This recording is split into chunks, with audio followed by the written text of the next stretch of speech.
Who's the world's most famous vampire?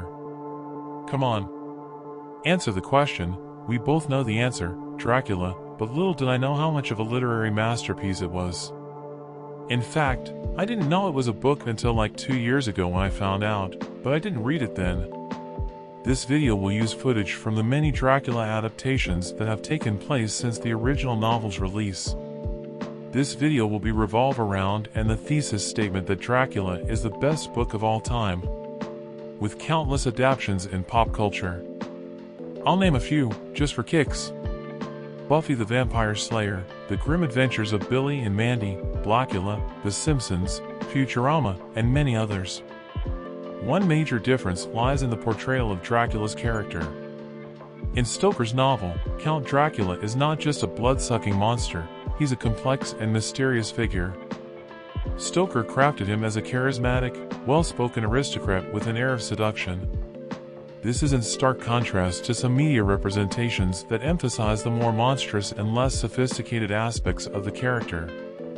Whereas in the media he is nothing but an animal. Moreover, Stoker's Dracula is deeply tied to themes of Victorian society and culture. His invasion into England is not only a physical one but also a symbolic representation of societal anxieties during that time, including fears of foreign influence and the spread of disease. In contrast, some modern adaptations might focus more on the action and horror elements, sometimes downplaying the nuanced social commentary present in the original work. I read it last summer and quickly found out that the book was the perfect balance between romance, history, mystery, action, philosophy, sensuality, a celebration of nature, thrill, social commentary, horror. Everything you could ever want is in this book.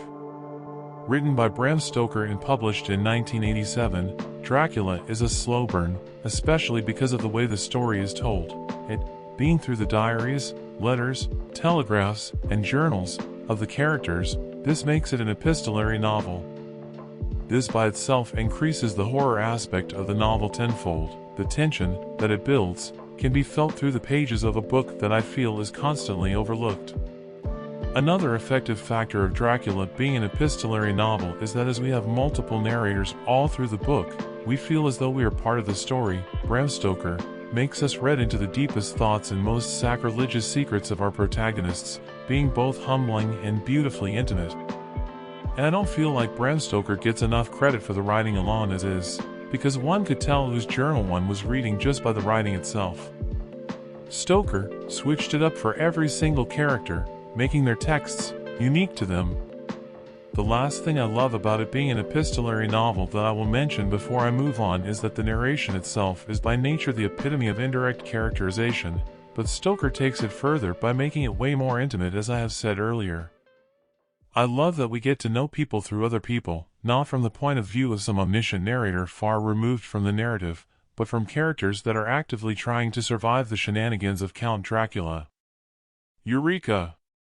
Exactly, this furthers the horror aspect of the book. We get to know the Count through the eyes of humans, and we get to know his actions, his physical appearance, his mannerisms, and his behaviors, all through people. We, the readers, could feel the fear the characters felt when describing him or writing about him, immediately humanizing the characters, helping the readers connect with them, and thereby making us fear the Count. The story starts off with Jonathan Harker and solely his journals. At first, it's easy to mistake him as the sole narrator, but the first chapters function as a solid base for terror and humanization. Having Jonathan interact with the Count so early on in the book, for several chapters might I add, makes us immediately comprehend the danger he is in, not by the gossip, or whatever mythology could be involved, but as a man being afraid of what he thought to be another man.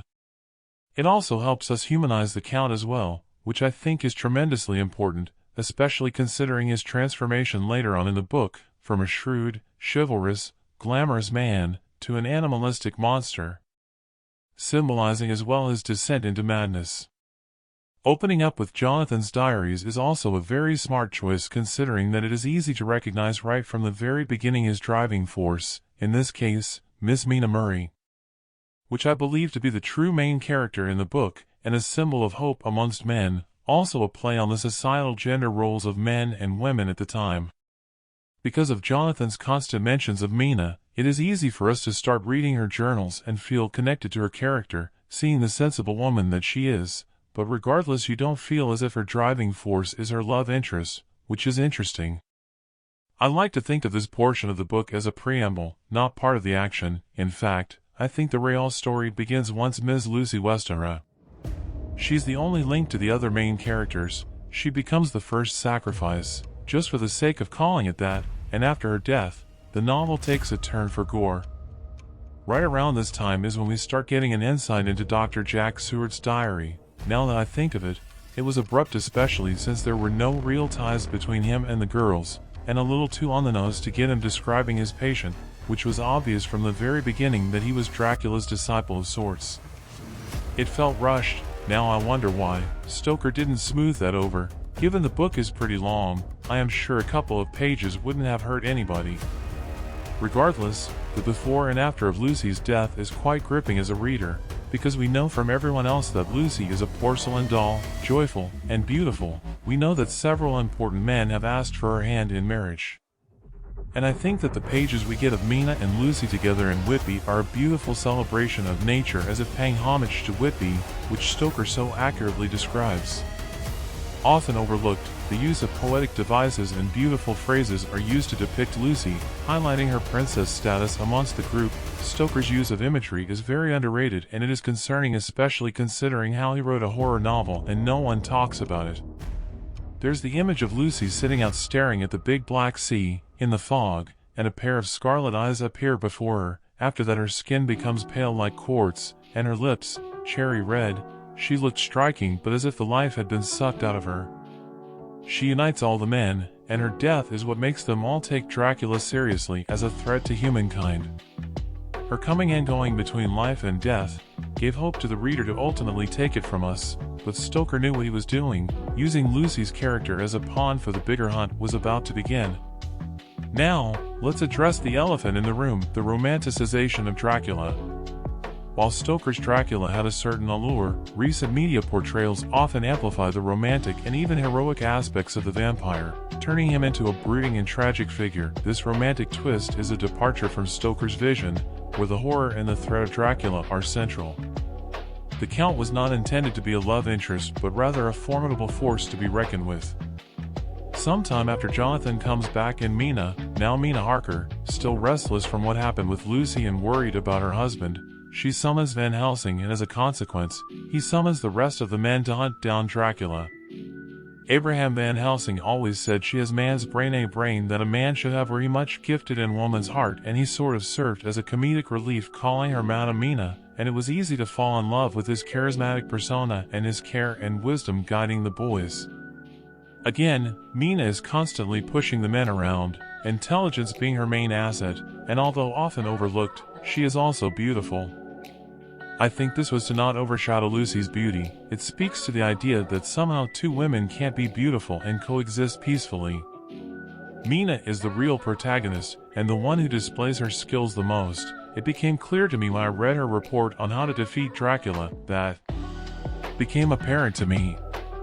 The story becomes action-forward, with beautiful descriptions of the flora and fauna of Central Europe, and until the demise of the Count, Mina bore her mark of impurity. She never stopped being the ideal Victorian woman. Regardless, her driving force throughout the book was serving the world, or serving good.